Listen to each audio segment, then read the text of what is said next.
Allô, mon frère, comment tu vas? Que la paix, la grâce du Seigneur soit avec toi. Tu sais que les effets de la sont liés à la foi. C'est-à-dire les dons, les différents dons qui sont en toi. Tu vois, non? C'est pour cette raison que ça se passe comme ça. Moi-même, j'ai des épreuves ici. Il y a ma femme qui est gravement malade. Pas qu'elle est malade, mais elle est dans une épreuve vraiment terrible, pas possible. Tu vois, non? Elle dit qu'elle est paralysée, elle ne marche plus. Tu vois un peu. À peine même, elle se tourne souvent, elle tourne ses bras, tout ça. Elle a fondu, elle peut maintenant peser 15 kilos. Tu vois, peut-être 20 kilos, si je n'exagère pas. Tu vois, donc ce sont les épreuves qu'on fait. Mais Dieu est au contrôle de toutes ces choses. Seulement qu'il ne faudrait pas on lâche en blasphèmement, en ayant des mauvaises pensées et autres, tout ça. Tu vois.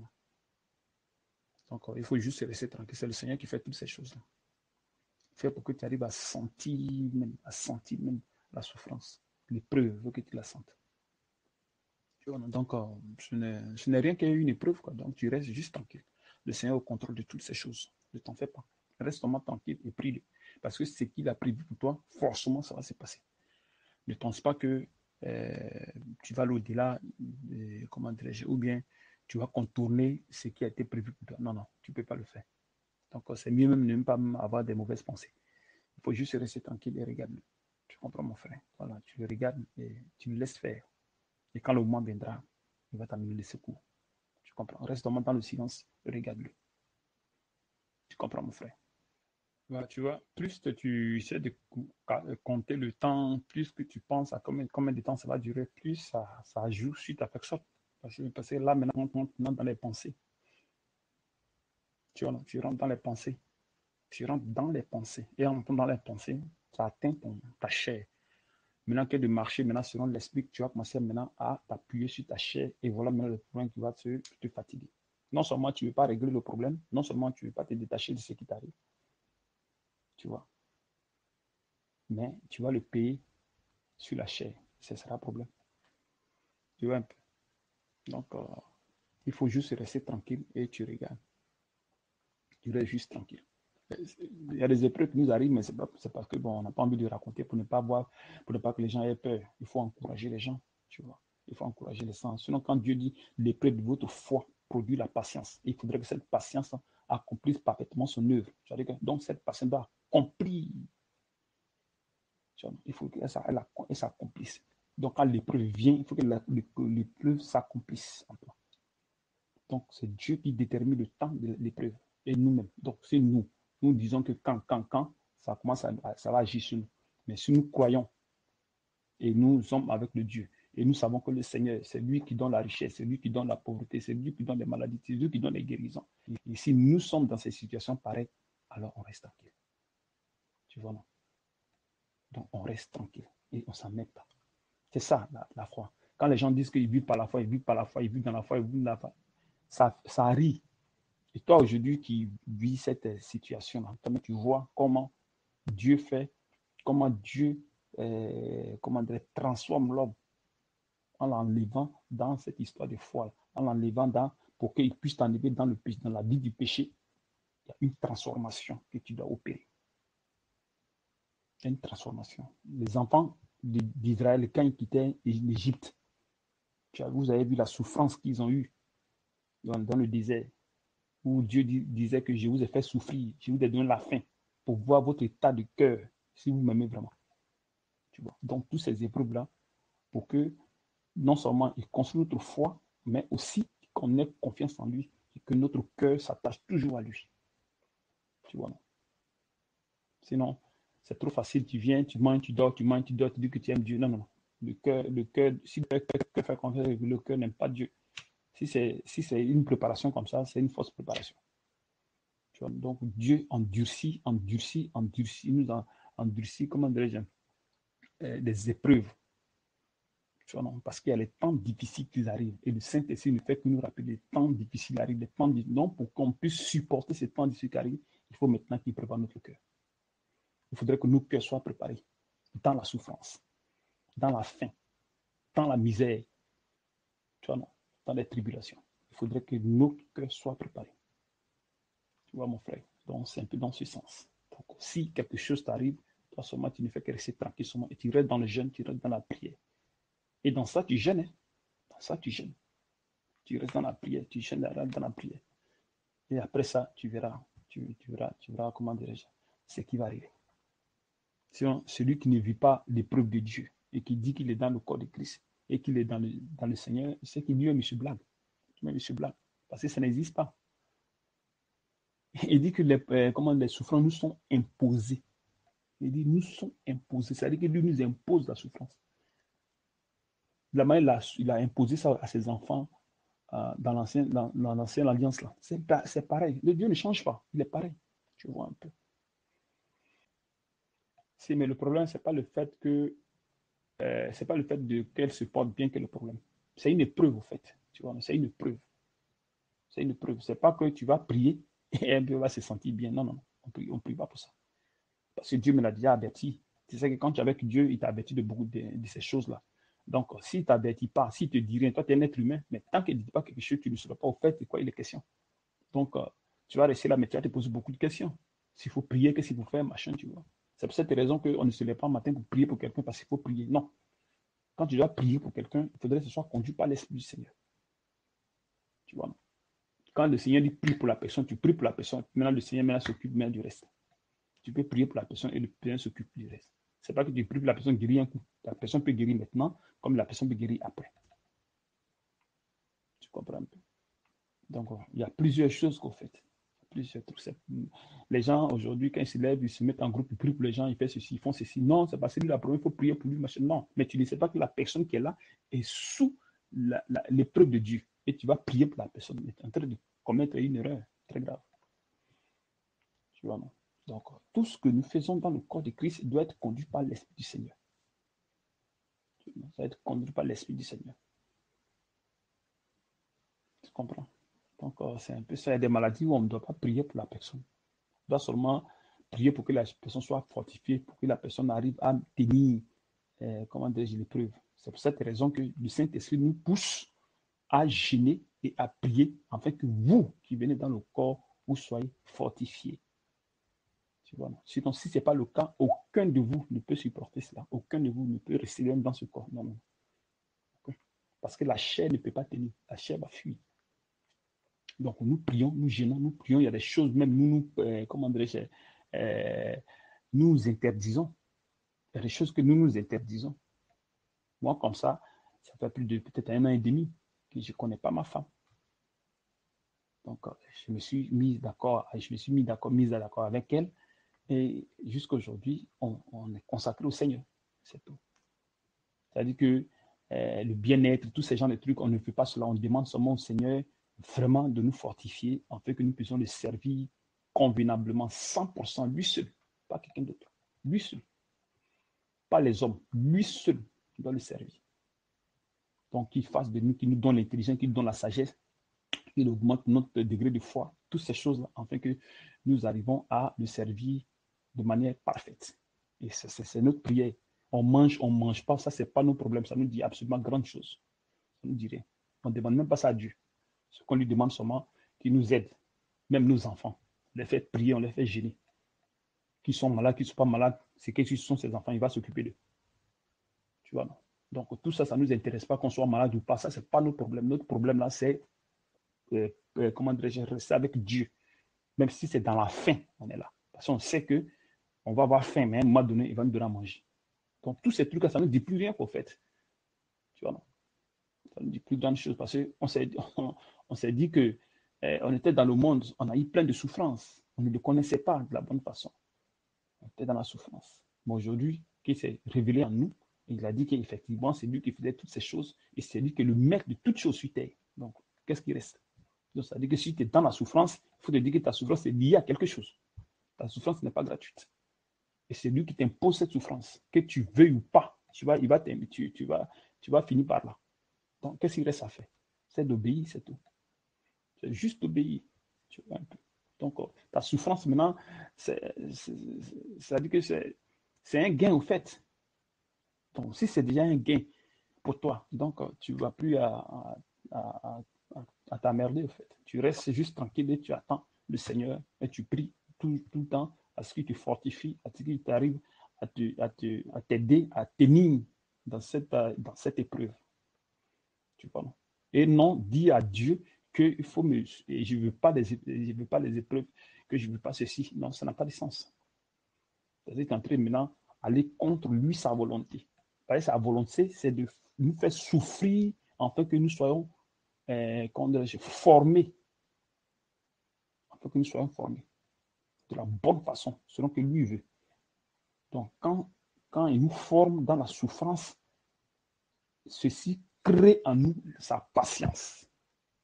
Sa patience, elle est spirituelle. Ce n'est pas la patience de la chair, mais la patience de l'esprit. Donc, la souffrance nous amène à être formés dans la patience de Dieu. Tu vois, non? Donc, c'est un peu ça, mon frère. Il sait que ce n'est pas un truc qui est facile, c'est dur, c'est difficile. Mais on est obligé d'y s'accrocher. Tu vois, il y a des fois, même souvent, on peut manger riz, tu vois, non?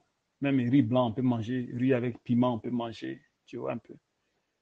On peut manger toutes ces choses-là, mais ça ne nous dit rien, quoi. Ça nous dirait pourvu que, bon, on mette quelque chose dans le ventre, même si on ne met pas aussi, bon, on est devant. Tu comprends un peu. Même mon épouse, même qui est dans cette souffrance-là, dans ça, elle gêne, hein. Elle fait les gènes à sec. 4 jours, 5 jours, 3 jours, 4 jours, 5 jours, à sec, je dis bien, hein. Les gènes à sec. Mais tu penses que c'est elle? Non, c'est pas elle. C'est l'esprit. C'est le Seigneur qui fait ça. Tu vois, non? C'est le Seigneur qui le fait. Tu vois. Et maintenant, le Seigneur, il nous met dans cet état-là, sans toutefois que personne ne nous aide. Personne. Il endurcit le cœur de tout le monde. En fait que nous arrivons à aussi être formés aussi dans sa patience. Pour que les murmures quittent dans notre chair, quittent en nous. Les murmures, euh, les pensées, les mauvaises pensées, comment dirais-je, soupirer, toutes ces choses-là quittent en nous. Tu vois? Donc, pour qu'on puisse, c'est-à-dire que dans la souffrance, on doit être heureux. C'est-à-dire que tu es dans la souffrance et tu dois être heureux. Tu dois l'aimer. Tu dois l'aimer. Tu dois pas blasphémer. Tu ne dois pas le bannir. Tu ne dois pas le rejeter. Non. Il fait exprès. Tout est fait exprès. C'est pas que tout est... Non, tout est fait exprès. Tout est fait exprès. Tu vois un peu. Tout est fait exprès. Sinon, celui qui s'attache encore au désir de la chair n'est pas encore dans l'épreuve. Parce qu'il encore dans les, il encore, il s'attache encore aux choses de ce monde, tu vois. Je veux être comme ça, je veux être ceci, je veux être riche, je veux ceci, je veux ceci, je veux cela. Une personne qui a encore ces pensées-là n'est pas encore, ça n'a pas encore commencé pour lui, qu'en fait. Tu vois, cette histoire de transformation n'a pas encore commencé. Parce que quand la transformation commence, c'est dur, c'est très dur, hein? C'est pas de l'amusement, c'est dur. C'est dur, tu vois un peu. C'est dur. Parce qu'il faudrait qu'on essaie de revêtir le spirituel. La vie spirituelle, il faut qu'elle soit revêtie en nous. Tu vois, non? Il faut qu'elle soit revêtue en nous. Mais pour qu'elle soit revêtue en nous, c'est pas un jeu. Tu vois, non? C'est pas un jeu. C'est toute une souffrance. Mais puisque cette souffrance, à la fin, il y a une bénédiction. À la fin, il y a, comment dirais-je, il y a un salaire, tu vois un peu, non? Voilà, il y a un salaire. Donc, c'est pour ça qu'on est réjoui au fait. C'est-à-dire que c'est vrai que tu es dans la souffrance, mais en même temps, tu es content. Tu es heureux. Donc, c'est un peu, c'est Dieu merci qui nous fortifie encore. Bon, c'est encore bon.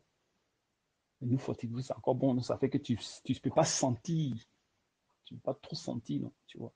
Sinon, si tu dis que tu vas éviter, tu vas faire ceci, tu vas faire cela, tu peux pas éviter cela. Parce qu'il dit, vous ne vous appartenez plus. On ne s'appartient plus. On appartient à quelqu'un. Voilà. Nous sommes des personnes privées sur terre. Donc, nous sommes sous son contrôle. Donc, tu vas partir où? Tu vas dire que non, tu as fui. Non, non, tu ne fuis pas. Tu vois un peu. C'est des choses que les gens ne vivent pas. Donc, ils pensent que non, ce n'est pas un jeu. Hein. Ce n'est pas de l'amusement. Ce n'est pas de l'amusement. Tu vois. Donc, il fait de sorte qu'on n'arrive pas. Il fait de sorte que l'épreuve ne nous surpasse pas. Tu as vu, non? Donc, il nous forme dans ces épreuves-là. Il fait de sorte que l'épreuve ne nous surpasse pas. C'est-à-dire la souffrance, là. Il fait de sorte que notre corps arrive à s'habituer à la souffrance. Tu vois, non? Pour ne pas que ça aille au-delà de notre force. Donc, pour ne pas que ça aille au-delà de notre force, il faut maintenant qu'il nous impose cela. Afin qu'on s'habitue. Tu vois, non? Si tu craques, c'est que tu n'es pas encore, tu dois être formé. Tu vois, non? Tu dois être formé. Tu dois être encore formé. Ça ne doit pas aller au-delà. Tu ne dois pas craquer. Tu dois supporter. Sans toutefois euh, blasphémer ou vouloir rejeter ou bien vouloir faire ceci ou vouloir faire cela. Non, non.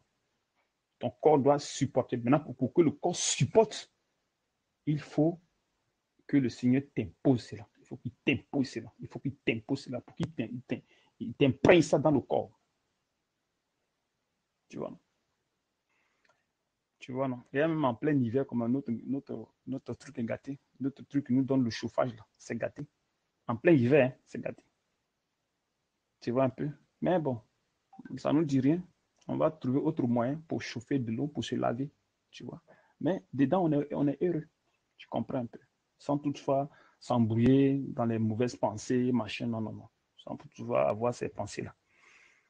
Tu vois, non? On veut seulement que Dieu nous aide à ce que nous supportons, comment dirais-je, ces épreuves-là. Parce que nous savons qu'avec les épreuves, on peut marcher avec lui. Parce que sans les épreuves, tu ne peux pas marcher avec lui.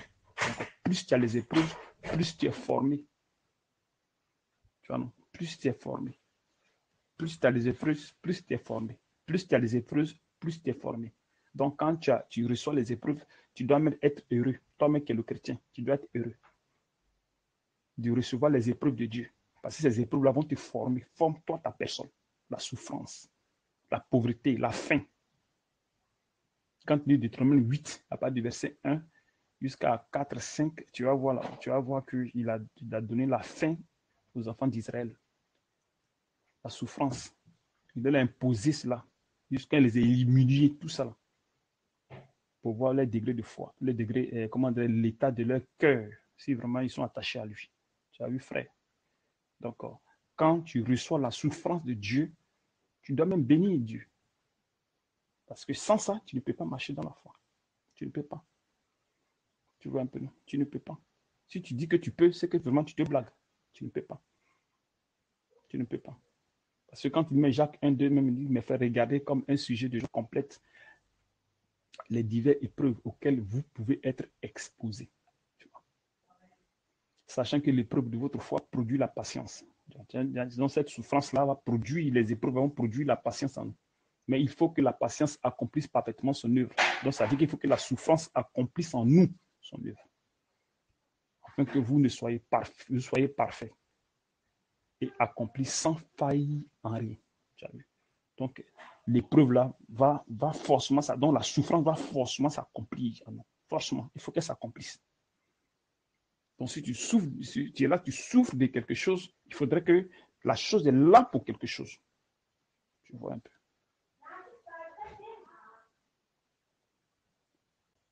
Quand nous disons ce verset de 1 Corinthiens 10, verset 12, ainsi donc, que celui qui croit être debout prenne garde de tomber. Aucune tentation ne vous est survenue qui n'ait été humaine. Et Dieu, qui est fidèle, ne permettra pas que vous soyez tentés au-delà de vos forces. Mais avec la tentation, il prépare aussi le moyen d'en sortir, afin que vous puissiez la supporter. Tu as vu? Donc, pour qu'on puisse supporter cette souffrance, il faudrait qu'il nous les impose, il nous les impose, pour que ça puisse nous former, pour que ça puisse nous former. Tu vois, non? Quand la tentation arrive, pour ne pas qu'elle nous surpasse, pour ne pas qu'on la rejette, pour ne pas qu'on la fuit, tu vois, non? Il faudrait qu'il nous forme là-dedans. Donc, en nous donnant cela, il nous fortifie. Tu vois, non? Maintenant, pour nous fortifier, qu'est-ce qu'il faut faire? Il faut gêner, il faut prier, afin que tu puisses supporter cela. Sinon, tu ne veux pas supporter. Si tu ne gênes pas, tu ne pries pas, tu ne veux pas supporter les épreuves de Dieu. Jamais. Ça n'existe pas. Tu vas rentrer dans la chair automatiquement. La chair va te faire appel. La chair va t'imposer sa nature. C'est pour cette raison qu'il est très important de gêner et de prier. afin que la tentation qui va venir, tu vas la supporter. Donc, en jeûnant, en priant, allez, elle confronte les épreuves. Donc, en confrontant les épreuves, allez, ça vous aide. Donc, ça aide le corps à supporter ces tentations qui arrivent, tout ce qui arrive. C'est les jeûnes et prières qui supportent cela. Sinon, si ce n'est pas ça, que tu jeûnes pas, tu ne pries pas, ou bien ton jeûne que tu fais, tu n'as pas l'œil là-dessus, ton cœur ailleurs, mon frère, la tentation vient, tu vas tomber. Tu vas tomber, il n'y a rien à faire. Tu vas tomber. Parce qu'elle ne va pas former en toi ce que le Seigneur veut. Il faut qu'elle forme en toi une résistance. Il faut qu'elle forme en toi une résistance. Donc, pour former la résistance, il faut jeûner et prier. Jeûner et prier. Jeûner et prier. Pour ne pas qu'elle te surpasse. Donc, quand tu jeûnes, tu pries. Quand tu jeûnes, tu pries. Allez, tu peux la tenir. Tu vois, tu peux la tenir. Donc, je sais que ce n'est pas un truc facile, mais bon, pas autrement. Même 1 Pierre 5, 8. Soyez sombre, veillez. Votre adversaire, le diable, rôde comme un lion rugissant. Donc, c'est à cause de l'ennemi que Dieu nous met dans ces épreuves-là. Pour ne pas qu'on tombe dans la bouche de l'ennemi. Sachez cherchant qui il dévorera. Résistez-lui avec une foi ferme. Sachez que les mêmes souffrances sont imposées à vos frères dans le monde. Donc, pour que nous arrivions à être dans le truc, dans la foi avec le Seigneur, il a mis le diable à côté. Donc, toutefois que tu commences à être, tu veux commencer à entrer dans la chaîne, tu vas voir les choses qui vont se passer. Dieu va t'amener le diable pour te taper un peu. Tu vois. Remarquez bien, quand vous commencez à avoir des mauvaises pensées, les trucs, machin, vous allez faire des couches de nuit. Il y a des choses que vous allez faire, des choses que vous ne faites pas, ça va commencer à surgir automatiquement. Allez, vous allez vous réveiller. C'est Dieu qui fait tout ça. En fait, vous revenez à, comment dirais-je, vous revenez à lui pour continuer la route.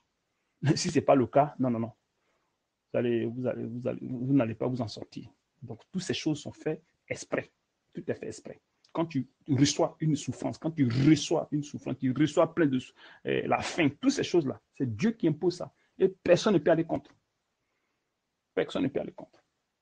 Pour dire que non, je vais courir ici, bon, non, ça ne marche pas. Quand ici, il y a les moyens pour vous aider, s'il y a maintenant les moyens maintenant pour vous donner quelque chose, allez, il va susciter soit une collecte, il va susciter quelqu'un qui va venir t'aider.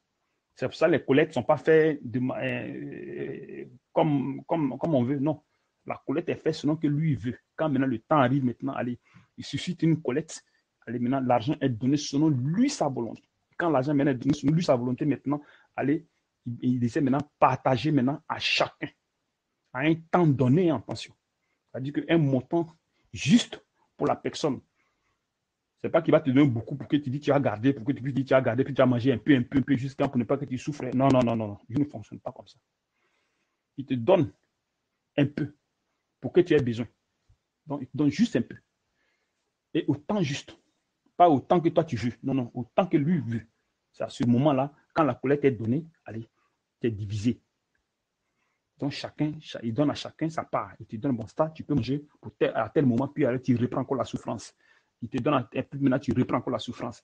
Il donne à telle personne, puis tu reprends la souffrance. Donc, quand ta souffrance est finie, quand il sait que c'est fini, allez, il te donne un peu. Tu manges, tu retombes encore dedans. Tu manges, tu retombes encore dedans. Et comme ça, il forme ta personne dans sa patience.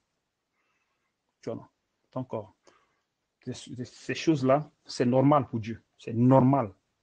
Vous devez prendre ça de cette manière, afin que vous arrivez à tenir. Sinon, si vous attendez le secours de Dieu dans les lamentations, dans les murmures, dans les ceci, c'est cela, vous n'allez pas grandir. Et la souffrance est là, et elle vous attend. C'est-à-dire que si tu as tout cela, tu vas faire. Mais cette souffrance, elle t'attend, parce que tu dois passer par là. Donc, si tu dis non, je ne veux pas souffrir maintenant, il dit ok, d'accord, c'est pas grave. Donc, j'attends. Tu vas tempêter. Après, tu vas tomber dedans. Et plus tu tempêtes, plus tu allonges, plus tu tempêtes, plus ça te travaille et tu sens. Tu sens ça plus. Tu vois, non? Tu sens ça plus. Que de monter en pourcentage, tu vas régresser en pourcentage. Et pourtant qu'elle est là. Tu as vu? Donc, c'est un peu ça, mon frère. C'est un peu ça. C'est pas facile. Mais on y arrivera.